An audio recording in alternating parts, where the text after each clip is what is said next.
this is teacher Bianca, and I'm teacher Bianca.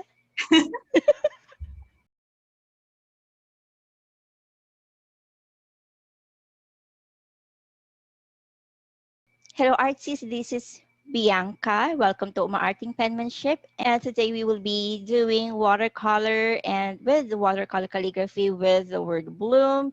And I hope you could finish this video so that you will learn about how to do this. I'm also teaching you how to do watercolor calligraphy like this bloom. I'm giving myself another try for this rose that Bianca taught on her video. The first rose that I made and the one that we saw on my intro is a mess for me. Here are the reasons why. First, I'm not used to painting a rose on this view, so that's a challenge for me. Second, I did not get the shape of the rose because I'm used to painting the rose on a top view. Third, I use a different paper, but I think Baohong cold press paper is better. Number 4, it looks like a mess. So I practice and trial and error until I finally get used to it. And Bianca said that it looks better now than the first one. So yay! Great for that. For the full tutorial of her Watercolor Semi-loose Rose, please check the description box for the link to her channel and social media accounts so that you could follow her. I'm also thinking to make a tutorial of the top view of the rose, so if you haven't subscribed to my channel, please consider to subscribe to watch more watercolor painting tutorials, calligraphy, art materials review, and journaling. You can also follow me on my social media accounts like Facebook and Instagram. Well, painting these roses, I wasn't thinking of a plan where to put the buds and the leaves. I just followed Bianca while painting hers. I'm almost done with the painting, so I hope that you are also ready to do watercolor calligraphy with me. Alright, it's my turn. So for watercolor calligraphy, first thing that we will do is to turn our watercolors into liquid form. So I will be using the same colors that we have here.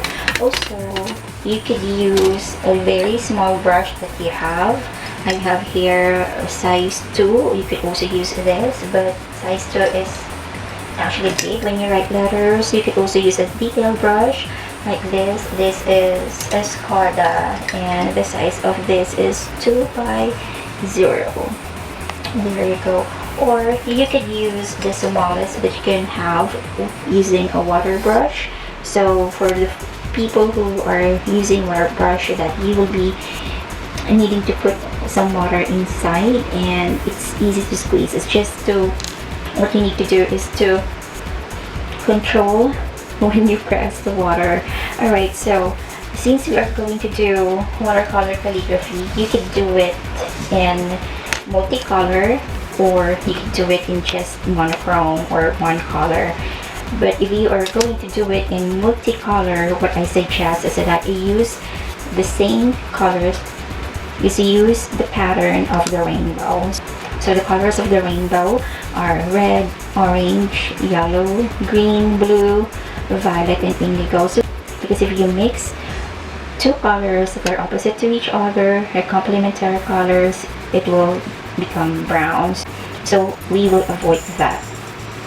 So what I'm going to do here is that I am going to wet my water brush, and since I already have the water colors here with me, I'm ready. So first thing that I will get is the blue, and then I'm just using the same colors that we have. So we will be writing the word bloom. Alright, using the water brush.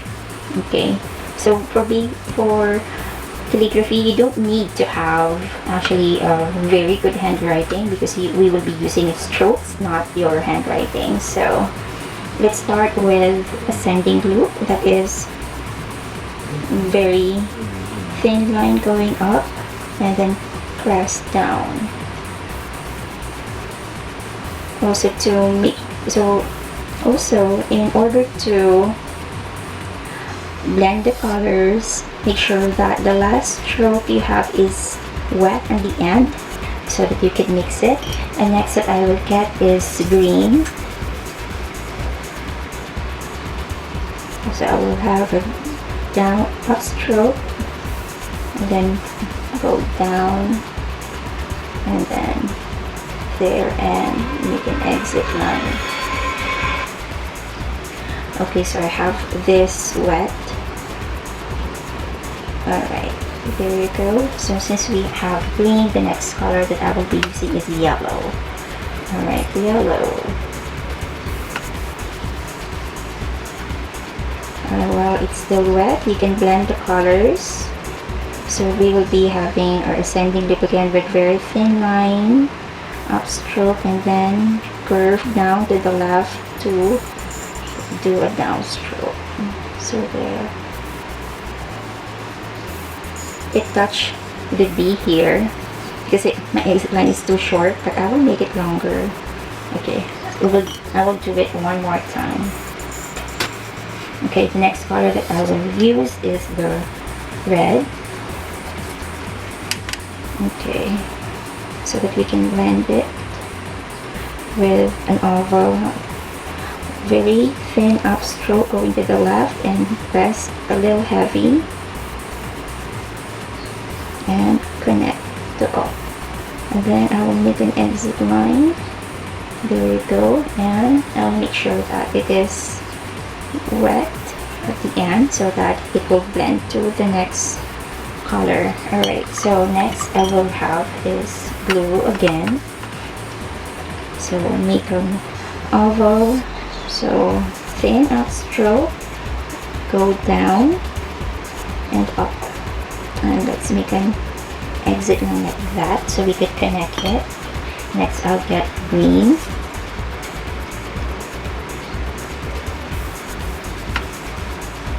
Alright, for the green I'll do a downstroke, just simple as that. Then I'll get another color which is yellow, and I will make here an overturn which is very thin upstroke, and then go down, go curve going down with a heavy downstroke. And there you go. So if you see, the greens and the yellows are bleeding with each other, which is really good. Or you can blend it also if you want, but let it bleed. That's watercolor used for. Alright, and that's fun. Okay, next would be a compound curve. So from the bottom here is upstroke, very thin, and then curve with a heavy downstroke, and then curve slowly going up. And there you go. So I'll do it again because I do not like it. The B and the L are actually, it looks like it doesn't have any space. Alright, so let's do it one more time. Okay, let's do it below. Alright, you could also do two colors if you want. If you want to have multiple colors, it's fine. You could also use one color, and that's also fine. I'm mixing some blue here, I'm sorry. Okay, so it's fine. Like, you can make it darker, dark to light, or dark or light to dark. I'll show you how to do that later. Okay, so I have my blue here again, ascending loop. So we'll have a thin upstroke and then go down, heavy downstroke. There you go. And then the end is wet. Okay, the end of the stroke is wet. So I cleaned my brush, I dried it, and I have my green here. So I blend it with green to have a thin upstroke and heavy downstroke for the B. Okay, like that. And let's make an exit line. Let's make it longer. There you go. Then I'll make another ascending loop. So with thin upstroke and curve down heavy. There you go. So just let the colors bleed with each other. You can blend it, so it's fine. And and it's good combination of colors, so it's totally fine. So I have my red here. So thin upstroke from the right, go to left with heavy. Alright, and then exit line. So if you see that it bleed and it's going to the yellow and it's fine. Okay, so we will have another blue. Alright, and oval, and then let's have an exit line. It's very important to always have an exit line because that will be used for connecting your strokes or letters. Okay, so let's make a downstroke for the M, for the start of our M. There you go. And then it's still wet. And then let's make, I have here yellow, so overturn the have very light upstroke and then curve down with a heavy stroke. Alright, so if you're using a water brush, it's important not to press too much, because if you press too much, you will make a very thick line, so we will avoid that. Okay, after the yellow, I will be using red again with a compound curve, upstroke with thin line, and then curve with a little heavy downstroke, and then curve a little going up. There. You could also blend the colors if you want to, it's fine. You can let it bleed, and that's fun using watercolors. There you go. So if you notice that here I will just let the red go to the yellow and bleed with each other, it's fine. So you could have blending and bleeding. Here I'm actually blending it. I like the yellow to show. It's up to you how you would like to do it, but in making watercolor calligraphy you could also do it monochrome, so I will show you how to do it. Let's say I will have light to dark. Okay, light to dark first. So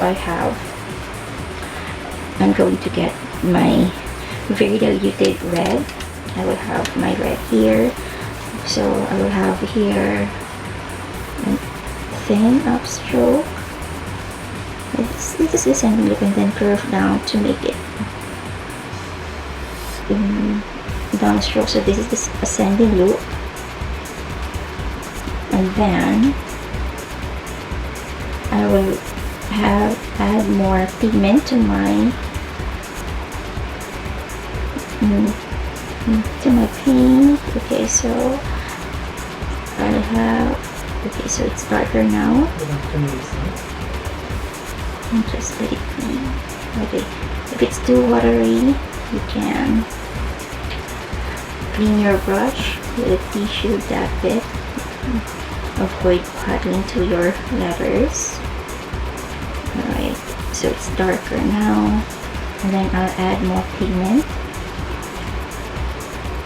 and then I'll do another ascending loop here. It's actually easy to do dark to light, but I'm doing light to dark now. I'll add enough more pigment to my paint, so I'll have another over here. It's up to you if you would like to make it darker or lighter, but you can do both. Like for example, if you are doing watercolor calligraphy and you have a text, you can emphasize a word with that. Okay, so if you notice, in every stroke I'm adding more pigment and it's getting darker. Alright, so this time it doesn't have any water at all, it's just pure pigment. Okay, there we go. So I will do dark to light now. So using the same paint without too much water, actually very less water, I will do an ascending loop here. So it's almost dry. And there, if you see, it's almost dry. Okay, then what I will do is I will dip my brush to my water, and then I'll make an upstroke and downstroke. If you see it's lighter.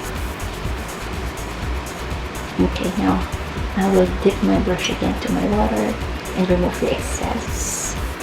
Okay, I'll make another ascending loop. So it's lighter now. And exit line. I'll dip my brush again and remove the excess water. Then I'll make an oval and ascend, then exit line. Then I will dip my brush again and remove the excess. And then I'll make another oval and exit line. I'll dip my brush again and then remove the excess into there. If you see, it's getting lighter. It seems like it is getting more invisible. Alright, there we go. Last dip. Okay. So there you could do that. Okay, so you could do from light to dark or dark to light. You could do multicolor. If you want to emphasize something on your artwork, you could do that. Alright, so basically he's doing the watercolor with Bianca, not me, but the other Bianca. Okay, I'm not really used to paint this view of rose. I can paint rosebuds like this, but doing the rose in this view, I'm not really actually comfortable, but it challenged me. I learned something new because I used to paint rose into a top view. I do like loose of it, and I can do something realistic. So check her channel so that you will learn how to do this. It's a big challenge for me. She is actually more experienced watercolor artist than me, so she made different variations on how to paint roses. But then it also helped her to challenge herself to do calligraphy as well, so that's fun. So we finished with the bloom and hope that you post your work. I'll check the link in the description box where you could post your work. Also could check teacher Bianca's YouTube channel so that you will learn more on watercolor. Remember that practice makes perfect, perfect makes permanent, so keep on writing, keep on practicing.